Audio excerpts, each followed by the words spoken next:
Hello everybody, this is DC Wood of Curtain Call, recapping our review of the week for 17th of September 2013. Now, the weekend prior to our recent broadcast, on Sunday 15th of September 2013, I headed down to the Electric Picture House to attend the final night of Congleton's Film Festival, because they were showcasing some of the Cheshire's most creative talent and independent filmmakers who were showcasing their own short films for Congleton to see.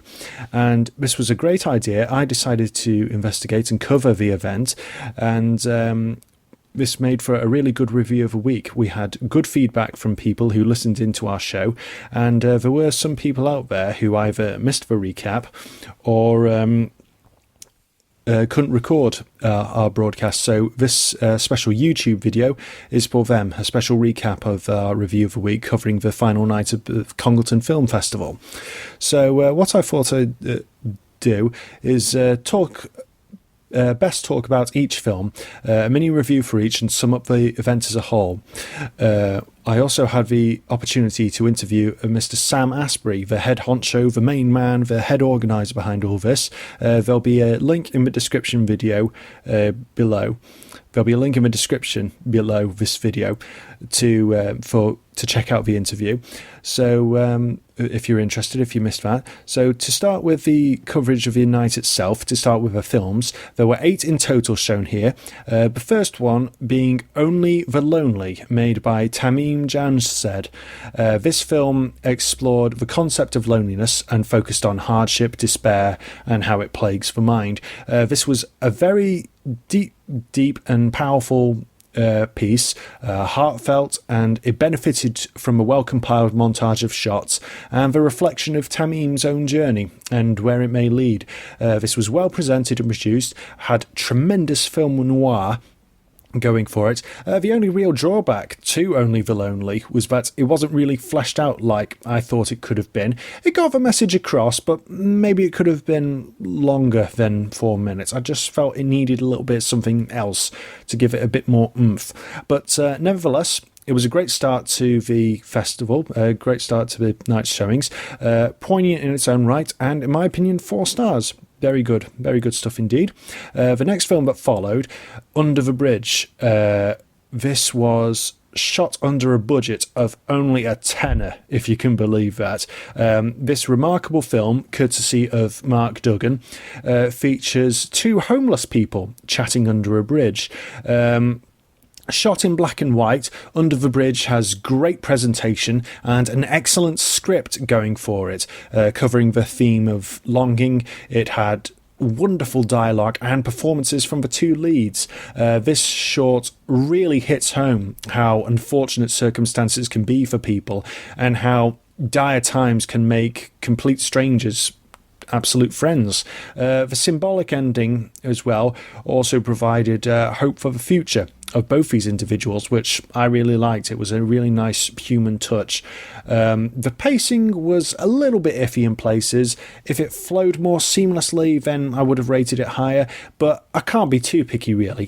This film kept up the consistency of the whole event, and it was another really touching and human production. The fact that this film, Under the Bridge, was all done with only a 10 quid budget speaks volumes, really. It really does. 4 stars, easy. The third film that followed in the first act was called Tengrai. I hope I pronounced that right. I do apologise. This is Elise Tellengut's work. She made this film as per her graduation from Concordia University. This was a unique one. It dealt with the Mongolian tradition of wind burial. This is a breathtaking animation that Elise has produced. This was the first animation of the night. My word, this was gorgeously stunning. Absolutely beautiful visuals created by oil pastels and shot with a Canon digital camera. This is worthy of Aardman's Sledgehammer video for Peter Gabriel. The shots in this film reminded me very much of some of the shots in that Sledgehammer video. It had a absolutely beautiful soundtrack, really harmonious. There were so many powerful themes of life, death, rebirth, multitudes and parts of a whole, and to me all of that only boosted this film's appeal. I have no criticisms whatsoever. It was a perfect film that goes at the perfect length.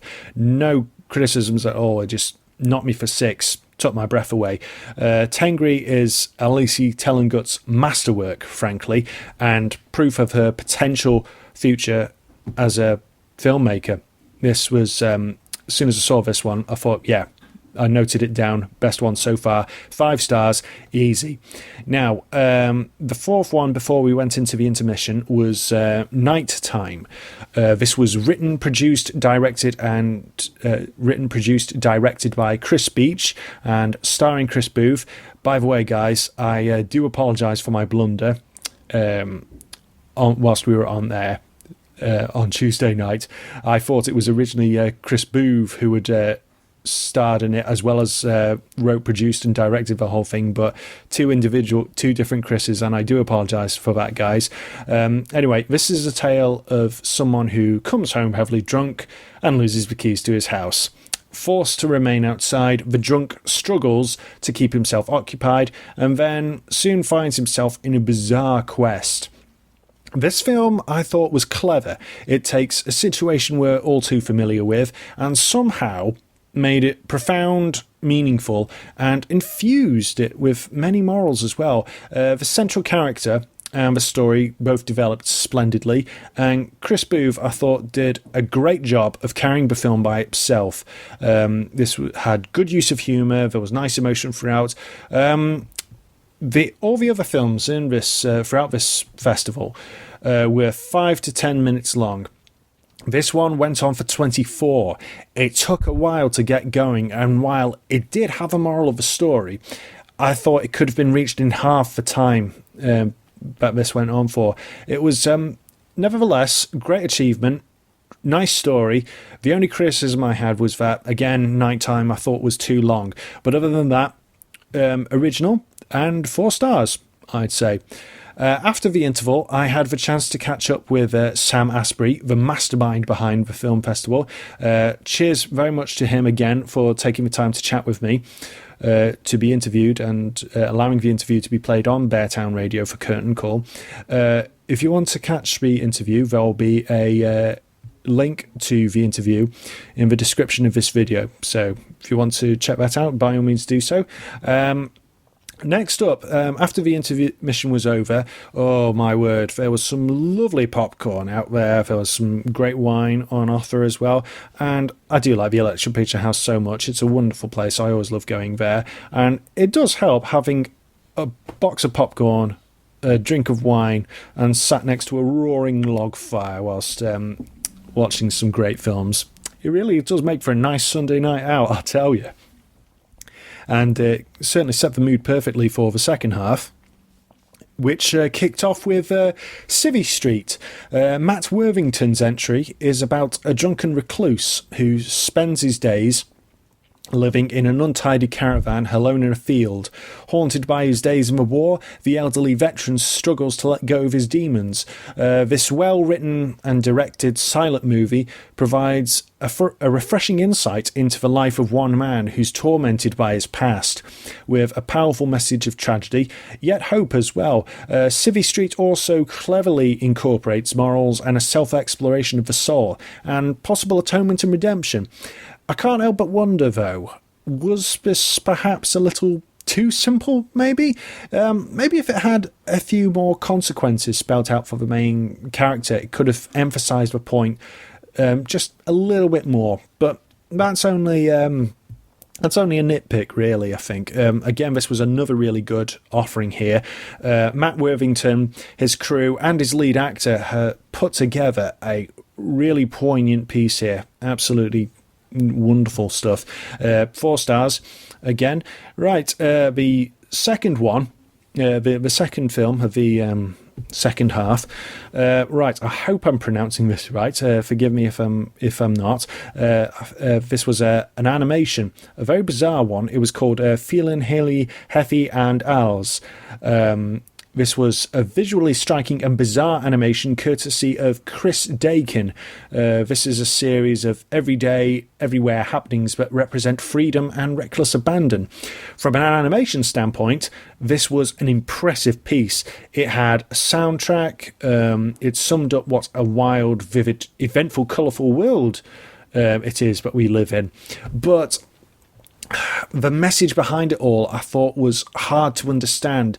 It got repetitive after a time, and the same went for the soundtrack. I thought it was good, but it would have benefited greatly from being much shorter. I thought this was too long, and while I thought the distorted, jagged presentation of it all was good, it was, oh dear, it was just, I thought it was too much, too long. But nevertheless, Feelin' Helly, Heffy and Owls was certainly well produced, but I think it needed more editorial input and maybe better direction. I thought this was the weakest entry on offer here. But nevertheless, the animation in it was very good indeed, and I had no problem giving this 3 stars. No problem at all.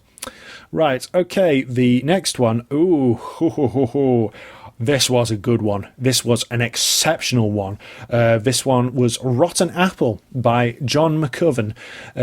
It's a love triangle tale of woe. One man has learnt that his best mate is now going out with his ex and plots revenge. It's a cliche we've all heard of so many times, but this cliche has been given a new lease of life thanks to impeccable writing, impeccable direction, and impeccable acting. Kudos to Jay Harris, Aslani Ulashan, and Matthew Kelly for playing their parts supremely well. This is a dark, disturbing, and sinister production that deals with the notions of betrayal and revenge, along with remorse and zero remorse. Juicy twists and perfect pacing made this a winner. Do I have any criticisms? No, I have none whatsoever regarding Rotten Apple. It was a perfect short film, absolutely perfect, seriously. And I recommend checking this one out. This was a really exceptional one. 4 marks all round.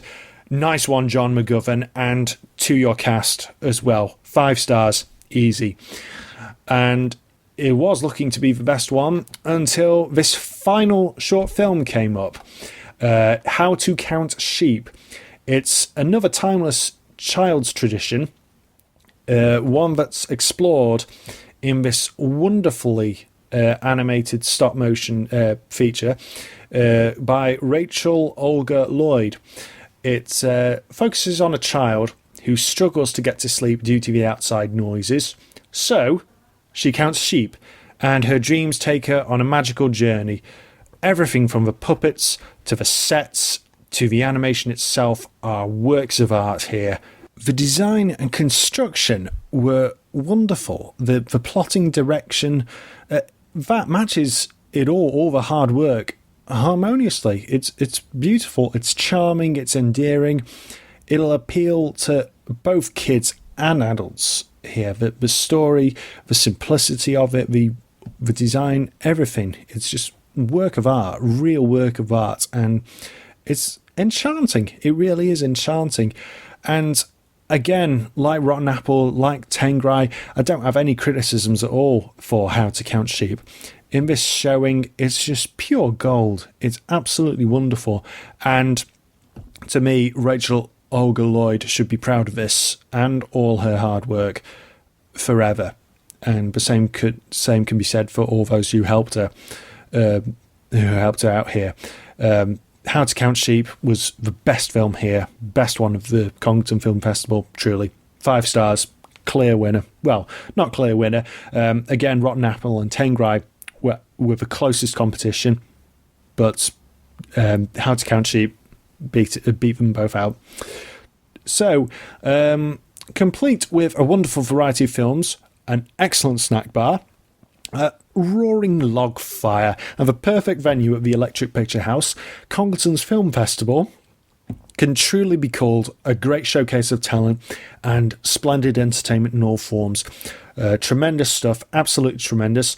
Cheers to Sam Asprey for putting the whole shindig together, and thanks to him again for taking the time to allow me to interview him during the intermission. Also, thanks very much to Congleton Film Festival as well for providing feedback on Beartown Radio's Facebook page, saying that they appreciated the review. I'm really glad you liked it, guys. That means a lot to me. And also cheers to John McGovern as well, and Jay Harris for getting in touch with me as well, asking for my request and saying how much they liked the reviews. Glad those who listened liked the reviews, and I certainly liked the film festival a lot, and I would definitely go again next year. It looks like Congleton Film Festival is here to stay, and that's a good thing. 5 stars overall, and seriously, next time this happens in Congleton, get yourselves down to the Electric Picture House and prepare for a really wonderful evening. Definitely. Right, okay. Thanks very much for listening, everyone. This is DC Wood wrapping up his report for Curtain Call.